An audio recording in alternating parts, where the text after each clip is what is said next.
Industri pertahanan antara mandiri versus impor luar negeri kita bahas bersama sejumlah narasumber yang telah bergabung di studio. Saya menyapa Pak Christian Guntur Lebang, analis utama Lab 45. Selamat malam, Pak Guntur. Malam, Mbak. Saya juga menyapa Marsikal Madya Purnawirawan Eris Herianto, Sekjen Kemhan 2010-2013, sekaligus Ketua Forum Komunikasi Industri Pertahanan. Selamat malam, Pak Eri. Selamat malam. Terima kasih telah bergabung. Saya juga menyapa Pak Alman Helfas Ali, Konsultan Industri Pertahanan. Selamat malam, Pak Alman. Selamat malam.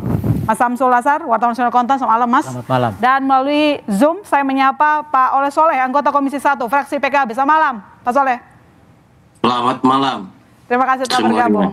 Iya, saya langsung ke Pak Alman dulu kalau begitu. Pak, kalau kita lihat kan soal pengadaan pesawat tempur muncul banyak isu berbagai merek. Terakhir ada MOU 48 unit jet tempur ke Turki.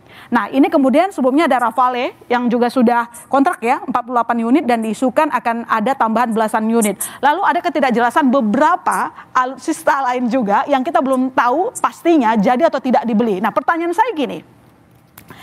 Apa yang sebenarnya terjadi bisa berubah-ubah di tengah jalan? Apakah kurang matangnya perencanaan pengadaan? Kalau untuk fase MEF 2010-2024, perencanaannya sudah cukup matang. Oke. Walaupun pada masa fase ketiga, periode 2020-2024, itu banyak perubahan di program pengadaan alutsista. Untuk fase pasca MEF, fase 2025 sampai 2029, kita belum tahu bagaimana perencanaan pengadaan. Karena sampai saat ini pemerintah belum menerbitkan Blue Book untuk Kementerian Pertahanan dan juga belum ada daftar kegiatan pinjaman dalam negeri. Di mana Blue Book maupun DKPDN itulah akan menjadi acuan pengadaan alutsista sampai dekade ini berakhir. Baik, saya ke Pak Eris kalau begitu. Pak Eris, dengan yang disampaikan oleh Pak Alman tadi, sebenarnya ini terjadi ketidakpastian pembelian alutsista dimulai pasca tahun 2025 begitu. Tapi pertanyaan saya begini, ketika kita ingin membeli alutsista, bagaimana memastikan bahwa pembelian itu jadi ada uangnya, jangan sampai maju mundur, nggak jelas. Karena gini Pak, kita itu punya ambisi tampaknya untuk membeli banyak alutsista, karena alutsista kita masih kurang begitu kan. Tapi kan uangnya agak terbatas gitu, kita harus pinjam luar negeri ataupun perbankan. Ya, jadi saya mengingatkan kembali kepada proses suatu pengadaan, bahwa perencanaan suatu alutsista dimulai bottom up, di mana kebutuhan itu dimulai dari angkatan. Ya, oke. Kemudian di-compile di Kementerian Pertahanan di bawah koordinasi Direktur Jenderal Perencanaan Pertahanan.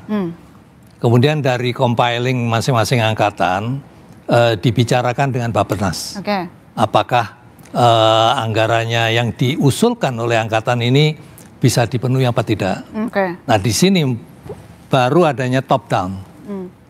Anggaran yang ada alokasi pada tahun itu dipakai untuk apa aja, dikembalikan kepada Kementerian Pertahanan untuk bisa dibagi. Mana yang menjadi prioritas. Dan ini semua didasari kepada perencanaan. Itu mekanisme yang selama ini. Perencanaan dalam jangka panjang berarti harusnya sudah jauh-jauh hari dong. Diberitahu mau beli apa, dari negara mana, jenis alutsistanya apa saja. Nah, kalau Renstra itu tidak bicara mengenai jenis. Renstra ini bicara mengenai anggaran. Kemudian untuk apa? Oh, anggarannya dulu, tapi giliran nanti mau beli apa itu urusan nggak apa-apa, terserah ya, urusan. Yang penting anggarannya diketok dulu gitu, berarti. Ya. Oke, tapi yang Anda lihat sekarang ada indikasi perencanaan yang kurang matang nggak, Pak? Lihat dari jadi nggak jadi, mau beli dari Korsel lalu kemudian tiba-tiba Turki tanda tangan MOU. Saya tidak bisa menyampaikan ini karena saya tidak lihat di prosesnya itu seperti itu apa tidak. Bisa juga ini isu-isu di luaran kan gitu. Oke, baik, saya ke Pak Guntur. Pak Guntur, kalau Anda lihat sendiri ketika tampaknya kan pemerintah ini berambisi mau koleksi, mau beli alutsista dan memang untuk memperkuat ketahanan kita. Tapi kan ada keterbatasan-keterbatasan yang harus diperhatikan begitu. Dari yang kita lihat yang terjadi selama ini, Anda melihat pemerintah itu terencana atau enggak sebenarnya? Sebenarnya rencananya itu sepertinya rencananya dadakan ya, lebih sering karena gampangnya biasanya orang membeli senjata tuh ada yang diantisipasi threat-nya apa. Nah, beberapa tahun terakhir sepertinya Kementerian Pertahanan, pemerintah kita tuh tidak mengeluarkan dokumen-dokumen strategis seperti misalnya Defense White Paper, Strategic Defense Review gitu, yang sebenarnya negara demokratik sekitar kita normal, bahkan setiap tahun mereka mengeluarkan karena itu menjadi dasar kenapa kami membeli sesuatu barang. Jadi itu yang kemudian kita lihat pengadaan itu seharusnya di ujung setelah kita dengan jelas apa threat-nya, bagaimana cara mengantisipasinya, baru sampai ke. Kalau Anda mengatakan ini adalah dadakan, apa efeknya? Efek buruk kalau tidak terencana dalam pembelian alutsista?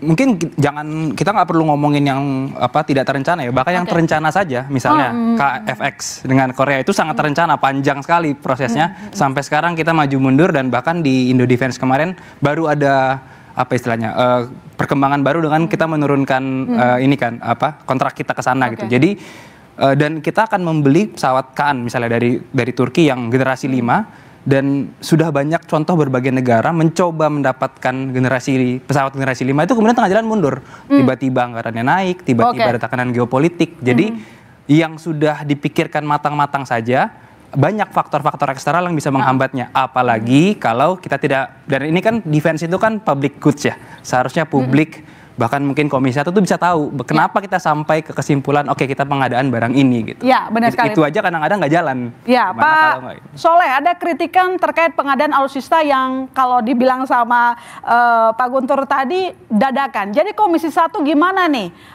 tugasnya untuk mengoreksi kinerja dari Kementerian Pertahanan menyikapi ini? Tentu pertama kami menghormati dan mengapresiasi ya terhadap apa yang menjadi misi Pak Presiden dalam Astacita, bahwasanya kita harus memperkuat pertahanan kita. Nah, namun di sisi lain terkait adanya berita ataupun perencanaan pembelian pesawat Kan dari Turki ini, tentu ini belum terkonfirmasi dan belum tersampaikan kepada DPR. Nah, kalau misalkan tadi dari para pengamat bahwa ini sebuah rencana dadakan, ya kami juga jujur bahwa kami dalam RDP pun tidak ada menyampaikan rencana pembelian ini gitu. Dan kami belum mendapatkan roadmap bagaimana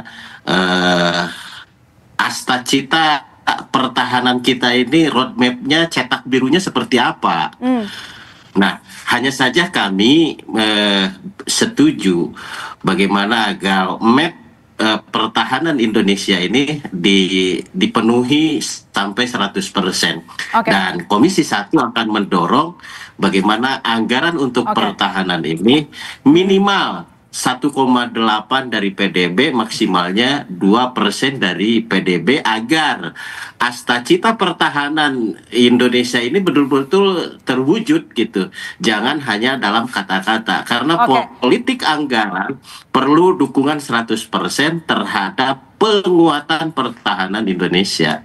Jadi pembelian alutsista DPR belum tahu, meski kemarin kita tahu tuh bahwa dari Kementerian Pertahanan menegaskan masih MOU kok belum final begitu. Tapi karena tampaknya Komisi 1 DPR juga bingung apakah nanti mau memanggil pihak Kementerian Pertahanan, nanti dijawab Pak. Kami segera kembali saudara, tetap di Business Talk. Pak Saleh, saya minta Anda jawab singkat saja, terpotong tadi. Jadi artinya apakah nanti Komisi 1 DPR akan memanggil Kementerian Pertahanan untuk menjelaskan rencana pembelian alutsista termasuk dari Turki? Tentu menjadi sebuah kewajiban bagi DPR, terkhusus Komisi 1, untuk meminta roadmap ataupun peta jalan pertahanan Indonesia ke depan. Karena memang map Indonesia ini kan masih 65%. Nah, semua elemen bangsa menginginkan bahwa kita harus betul-betul bersiap diri untuk bagaimana kita menjadi negara yang damai. Kalau negara yang damai kan kita harus siap perang. Ya. Kalau siap perang artinya kita harus memperkuat, satu dari sisi SDM, dua juga dari sisi alutsista. Konsekuensinya berarti anggaran pertahanan harus ditingkatkan. Harus ditingkatkan. Tapi Mas Samsul, anggaran pertahanan mungkin memang harus ditingkatkan, tapi uangnya dari mana begitu kan? Jadi kira-kira gimana kalau kita lihat share data, sebenarnya pembelian alutsista di tahun 2023 terutama itu terus turun. Ya. Tapi pertanyaannya adalah strukturnya itu seperti apa? Ya, kalau untuk Apalagi kan kalau kan saya ini dulu dari 166 triliun misalnya, itu anggarannya itu kan nggak cuma untuk beli alutsista atau belanja modal ya, ada juga banyakan untuk belanja pegawai. Jadi bagaimana kita mencapai MF sesuai dengan tujuan gitu? termasuk untuk maintenance. Ya, Kalau antara 1% itu tadi mungkin kurang dari 1% itu mungkin untuk maintenance saja mungkin masih mepet-mepet begitu ya. Mungkin Pak Eris yang punya pengalaman di situ. Kami memang angka idealnya apakah 1%, 1,5% dari PDB atau 2% dari PDB itu memang angka ideal yang menyesuaikan negara mana dulu. Kalau mungkin Indonesia mungkin di atas 1,5% mungkin Pak ya untuk dari PDB mungkin untuk mencapai minimum essential force dan termasuk ekspansi peningkatan kemampuan dari persenjataan kita. Tapi balik-balik lagi, anggarannya dari mana? Nah, padahal kita punya anggaran yang tidak kalah gede dan jadi prioritas oleh Presiden seperti makan gizi gratis, koperasi, merah putih, itu juga tidak bisa dikalahkan oleh anggaran-anggaran seperti ini. Jadi Anda merasa bahwa, saya potong Pak, kalau misalnya kita lihat Presiden Prabowo Subianto kan tampaknya begitu lantang untuk mengatakan negara harus investasi pertahanan. Tapi satu sisi dia juga punya program, butuh dana yang besar. Nggak inline begitu dengan cita-citanya? Bisa inline, tapi dengan menambah utang luar negeri. Berat Mas. Nah, di situ. Tapi konsekuensi penambahan utang luar negeri itu apakah kalau bentuknya utang yang government to government itu berarti akan mengurangi kemampuan kita untuk cetak utang juga untuk pembiayaan yang program-program. Nah, melihat banyaknya program-program prioritas dari pemerintah begitu yang diunggulkan, semuanya begitu berambisi begitu. Anda lihatnya kurang mengerti prioritas atau gimana? Prioritas kalau mungkin pertahanan itu kadang-kala mungkin kita perlu sounding yang kenceng gitu biar negara tetangga kita juga wah ini mereka mau beli ini padahal realisasinya juga belum tentu mungkin karena akan mengukur kantong kita juga gitu ya kita beli pesawat jenis ini jenis itu kapal selam seperti ini macam-macam ya itu intinya seperti itu. Saya ke Pak Alman. Pak Alman, menurut Pak Alman sendiri di sektor pertahanan sendiri perlu nggak kita jadikan prioritas? Sebenarnya kan secara anggaran besar nih, tapi mungkin ya besar di antara kementerian lembaga, tapi sebenarnya belum sesuai standar dengan negara-negara yang ingin meningkatkan pertahanan industrinya. Kalau kita bicara soal pengadaan alutsista, ada 3 sumber anggaran untuk pengadaan alutsista. Yang pertama adalah APBN, rupiah murni, yang namanya belanja modal. Ya. Kemudian ada alokasi pinjaman luar negeri. Yang ketiga ada alokasi pinjaman dalam negeri. Ya. Alokasi terbesar pengadaan senjata adalah dari PLN dan PDN, bukan dari APBN tahunan atau rupiah murni. Kalau kita melihat tren alokasi pinjaman luar negeri saja pada periode kedua Presiden SBY itu hanya 6,5 miliar dolar. Pada periode pertama Presiden Joko Widodo itu 7,7 miliar dolar. Di masa periode terakhir Presiden Joko Widodo, angkanya melonjak menjadi 34,4 miliar dolar sebelum dipotong menjadi 25 miliar dolar. Jadi cukup besar alokasi pinjaman luar negeri. Begitupun PDN. Pada masa MEF pertama, PDN itu nilainya hanya 4 triliun rupiah. Pada MEF kedua hanya 15 triliun rupiah. Pada MEF ketiga di masa terakhir pemerintahan Presiden Jokowi itu nilainya 46 triliun rupiah. Jadi cukup besar. Pertanyaannya apakah anggaran ini bisa diserap atau tidak? Itu yang pertama. Yang kedua, ketika kita bicara pinjaman luar negeri, ada aturan di Kementerian Keuangan bahwa pinjaman dari lender hanya 85% dari nilai total program.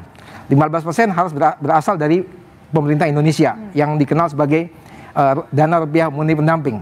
Pertanyaan sekarang, apakah kita punya uang untuk mengaktifasi 60 kontrak yang menunggu aktivasi, menunggu dana rupiah murni pendamping? Ini tantangan saat ini. Jadi ada 60 kontrak, mungkin 6 kontrak yang prioritas yang masih menunggu apakah ada dana APBN untuk rupiah murni pendamping sebagai pembayaran uang muka. Oke, saya ke Pak Eris kalau begitu. Kira-kira Pak, apakah kita bisa misalnya anggaran di APBN diutak-atik, diperlebar untuk pembelian alutsista?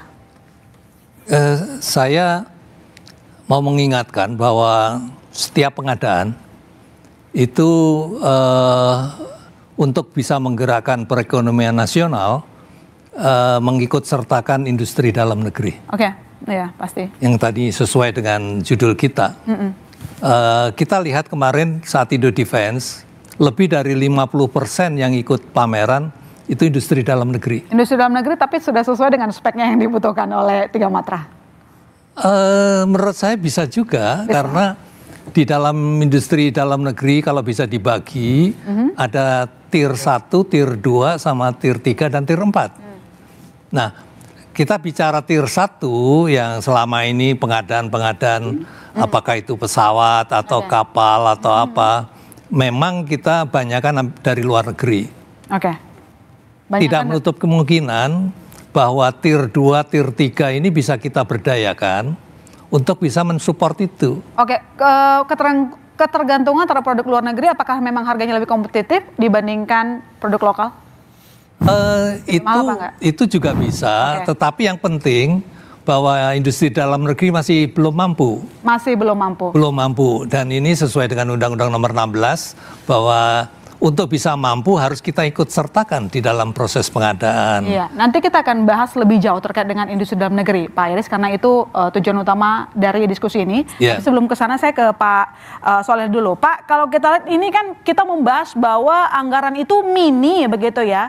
Meski cita-citanya ingin membangun industri pertahanan, membeli alutsista begitu. Tapi di tengah kurangnya dana, pemerintah malah mau mengembangkan 300 batalion pembangunan yang disebut makan 12 triliun di luar operasionalnya nanti. DPR melihat ketidakkonsistenan pembangunan pertahanan atau gimana? Sebenarnya bukan tidak konsisten, tapi hanya saja bagaimana fokusnya aja diluruskan. Fokusnya pembangunan batalion dan rekrutmen 28.000 ini kami Komisi 1 lebih sepakat bahwa fokus kepada pertahanan. Sebab kepada OMS lainnya atau kepada bidang-bidang lainnya itu kan tentu ini kementerian dan badan juga bisa mensupport. Salah satunya soal ketahanan pangan misalkan. Ketahanan pangan ini kan persoalannya adalah penyakit bagaimana distribusi bantuan dari pemerintah itu sendiri. Salah satu contoh misalkan penyakitnya. Ada triliunan rupiah untuk subsidi pupuk misalkan. Nah, pupuknya bagaimana? Ternyata ditemukan pupuknya adalah pupuk palsu. Nah, lebih baik pendampingan bagaimana agar BLT pertanian itu satu, tepat waktu, tepat sasaran, tepat jumlah. Jangan sebagai pelaku. Kalau sebagai pelaku, bagaimana ini nasib para petani? Bukankah kita ingin mesejahterakan rakyat itu semuanya tanpa batas, tanpa lapisan? Biarkanlah petani, karena sesungguhnya petani ini bukan nggak mau bertani sesungguhnya. Karena apa? Karena hasil pertanian ini itu nggak jelas. Satu dari sisi harganya udah nggak jelas, butuh dana besar. Pak Soleh mau ngomong gitu? Ya, jangan malu-malu. Demikian. Begitu ya. Baik, saya ke Pak Guntur begitu. Pak Guntur, rencana pembentukan 300 batalion infanteri dengan 24.000 personel itu, apa dampaknya ke struktur anggaran pertahanan? Sekarang aja duit kita nggak ada. Betul. Dan kalau dibilang tadi pertanyaannya apakah fokus atau enggak, memang kalau kita melihat dokumen seperti RPJMN yang meniru sebenarnya mengambil nawacita kan, Presiden Prabowo dan pemerintah itu memang menempatkan pertahanan itu dalam satu kesatuan dengan ketahanan pangan. Ketahanan energi.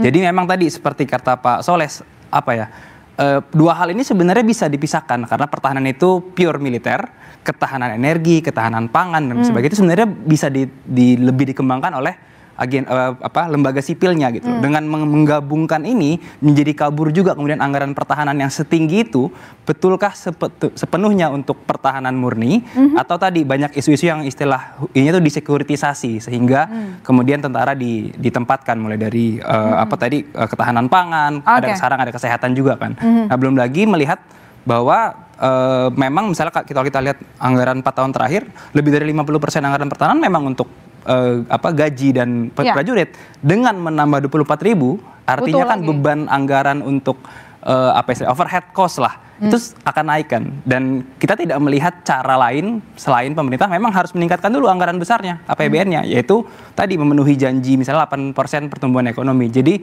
kalau ekonomi makronya nggak terpenuhi, sepertinya banyak tujuan yang nantinya malah akan saling menumpuk lah, dan pastinya nanti akan membingungkan presiden juga. Kalau semua prioritas, mana yang prioritas paling benar gitu. Oke, baik Pak Soleh, ini menambah beban anggaran negara. Kalau dari Anda sendiri melihatnya murni karena untuk ketahanan pangan atau ada motif lain?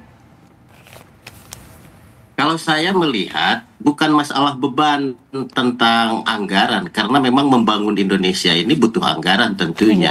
Tinggal bagaimana kita membangun praktek di lapangannya seperti apa. Jangan sampai ini gagal kembali.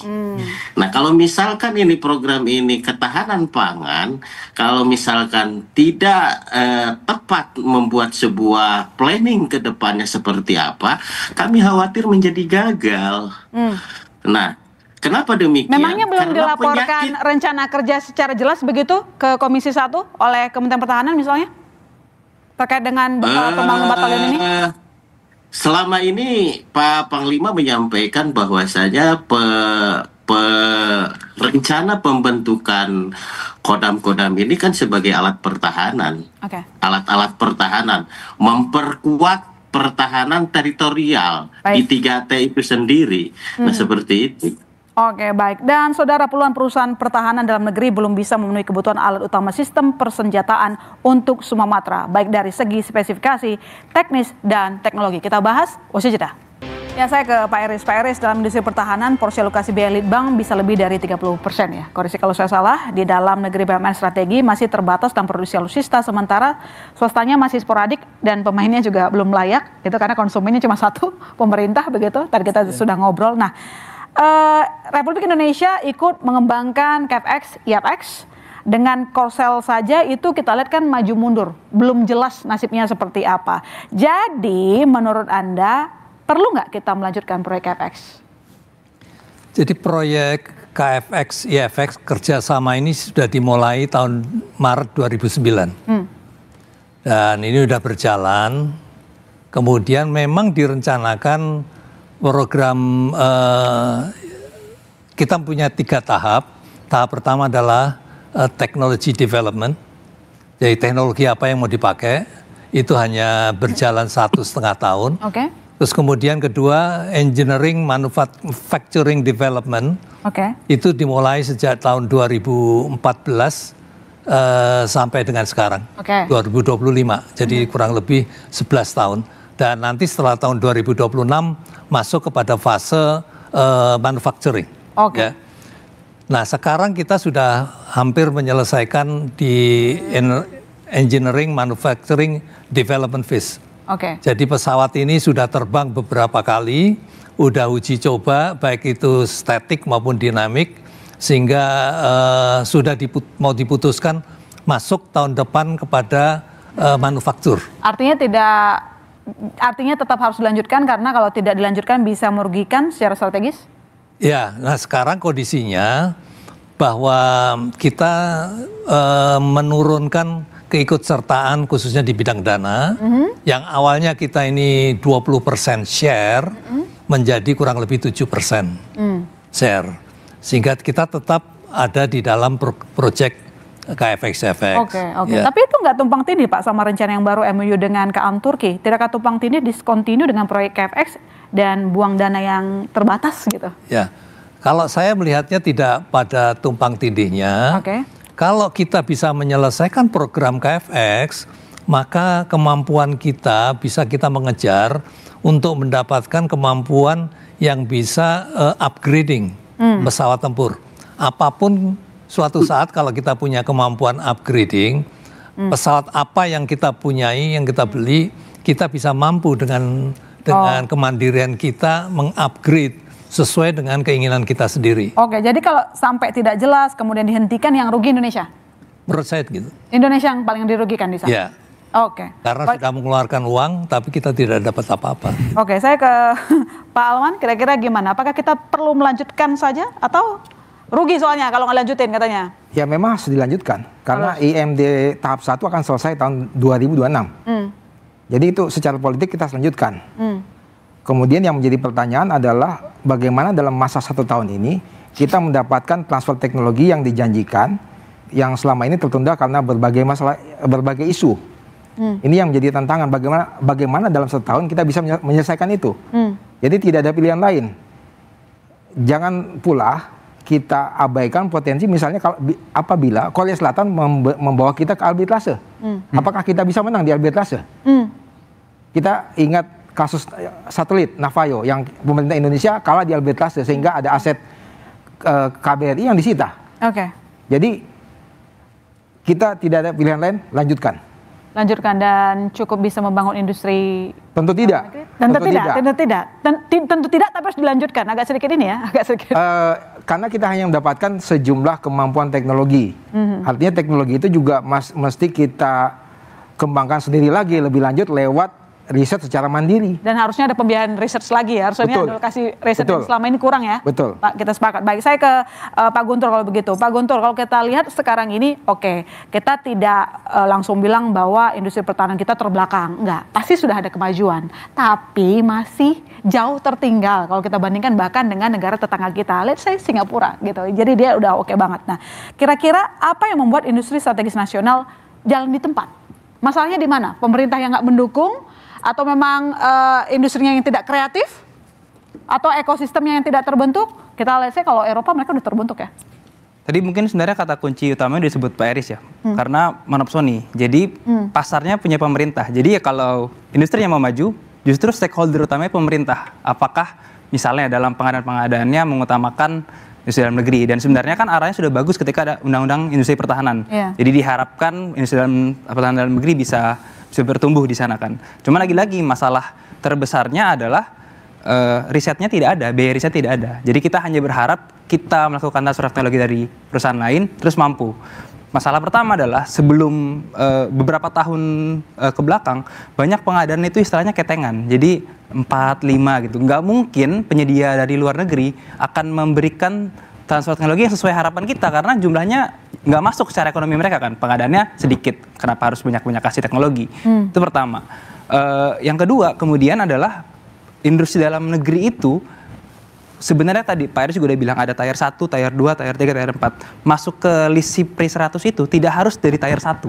Kita bisa masuk dalam misalnya tier 2 atau kalau belum mampu tier 3, tier 4. Jadi kita tidak mesti menjadi yang paling apa istilahnya yang mengcompile tier 1 kan. Bisa juga kita dengan misalnya dengan bergabung ke KFX, kerjasama dengan Rafale, itu kita pelan-pelan membangun tier 3, tier 4-nya sehingga dipercaya oleh global supply chain di level dunia. Pelan-pelan tapi konsisten gitu. Betul. Ya, jangan maju mundur gitu. Saya ke Mas Samsul. Mas Samsul, stakeholdernya pemerintah. Lantas apa yang harus dilakukan oleh pemerintah untuk membangun industri pertahanan dalam negeri? Apakah perlu pemetaan strategis atau mungkin loyal dikit lah memberikan insentif tertentu ke industri ini? Ya, insentif tentu perlu diperlukan dan harus diberikan. Bukan pertahanan pun diberikan, misalkan itu ada tax holiday, tax allowance, macam-macam itu kan dasar yang harus diberikan. Apalagi tadi pajak-pajak kalau itu misalkan kita harus jujur bahwa mayoritas meskipun kita punya industri di dalam negeri yang pertahanan Pak, tapi kan kita untuk masang senjata tetap harus impor. Bahkan kendaraan Maung itu kan engine-nya juga kita tahu sendiri tidak diproduksi di dalam negeri. Nah, hal-hal itu yang mungkin harus dikurangi dengan pengurangan biaya, misalkan biaya masuknya, PPN-nya dan sebagainya. Itu yang untuk insentif yang bisa diberikan untuk mengembangkan industri dalam negeri. Di luar itu kita perlu perencanaan yang tadi. Industri itu kan kawasan, industri, perencanaan industri dasar. Bagaimana nanti menyuplai bajanya, bagaimana menyuplai nanti part-part yang kecil-kecil itu. contoh industri otomotif kita itu kan nggak dibangun dalam setahun, 2 tahun, 10 tahun. Itu puluhan tahun membangun industri itu. Dan itu harus tercipta di industri kita, dan belanja alutsista kita diutamakan di dalam negeri. Meskipun itu impor, ada komponen dalam negeri tadi, 30% kah atau berapa yang TKDN mungkin gitu ya? TKDN. Nah, bisa untuk mendorong industri dalam negeri sebagai salah satu memiliki peran di situ. Oke, saya ke Pak Iris. Pak Iris, ini bagaimana mungkin terkait dengan pembangunan ekosistem sehingga supply chain-nya bisa ada, bisa terpenuhi begitu, dan kita mandiri. Ya. Jadi pertama tadi pertanyaan tadi, apa yang harus dilakukan pemerintah terhadap industri pertahanan? Saya menyarankan ada 2. Yaitu kebijakan yang konsisten dan juga komitmennya kepada pemerintah kepada industri pertahanan. Selama ini memang konsisten ya Pak pemerintah? Ya itu tadi, contohnya aja KFX saja masih dalam perjalanannya. Lama, gitu. Ya. Terus kemudian yang kedua, pertanyaan yang kedua tadi, untuk menjaga ekosistem, kami dari Forum Komunikasi Industri Pertahanan membuat suatu ide agar ada yang disebut kawasan industri pertahanan atau defense cluster. Kita belajar dari negara lain, mereka membuat global supply chains dengan membangun defense cluster. Nah ini kami juga akan sampaikan kepada pemerintah untuk bisa membuat seperti ini. Dan ini kami sudah secara rinci menyampaikan bagaimana dalam suatu defense cluster industri seperti apa yang akan dibangun di sana sehingga efisien, kemudian juga dari mereka tidak terlalu kesulitan di dalam mencari source. Oke. Nah ini di defense cluster kita punya kawasan yang tentunya mudah dicapai, apakah itu jalan tol atau pelabuhan atau bandara, sehingga memudahkan ataupun mengurangi biaya-biaya dari development. Matangkan ekosistem gitulah ya. Ya, matangkan ekosistem. Kalau ekosistemnya nggak matang ya sulit juga untuk membuat mandiri industri pertahanan. Pak Saleh, pemerintah dinilai harus konsisten karena kalau kita lihat KFX sendiri tampaknya kok lama sekali majunya. Nanti apakah apa yang dilakukan oleh Komisi 1 DPR, apakah ngobrol lagi mungkin untuk membuat pemerintah, menekan pemerintah konsisten dalam industri pertahanan? Nanti dijawab Pak, Bisnis Talk segera kembali. Pak Soleh, ini terkait dengan konsistensi pemerintah karena setiap kebijakan seringkali kalau berpindah atau berganti pemerintahan ganti lagi tuh kebijakannya. Jadi bagaimana memastikan bahwa setiap kebijakan untuk memajukan industri pertahanan bisa tetap konsisten berkelanjutan meskipun pemerintahnya nanti berganti? Tentu dalam menuju arah ke sana harus diperkuat satu dari sisi regulasi, yang kedua tentu dari sisi politik anggaran. Regulasi dan politik anggaran tentu harus dibuat dulu peta jalan pertahanan kita seperti apa. Apakah industri pertahanan kita bisa dikolaborasikan dengan dalam negeri atau tidak? Atau kalau bisa dikolaborasikan, di split mana yang dalam negeri, mana yang harus impor. Sekalipun impor, tentunya kita harus ada transfer teknologi, transfer SDM, dan yang lain-lain. Nah, oleh sebab itu penguatan regulasinya ini dulu. Penguatan regulasi, penguatan daripada politik anggaran dengan berdasarkan roadmap peta jalan pertahanan Indonesia ke depan ini seperti apa.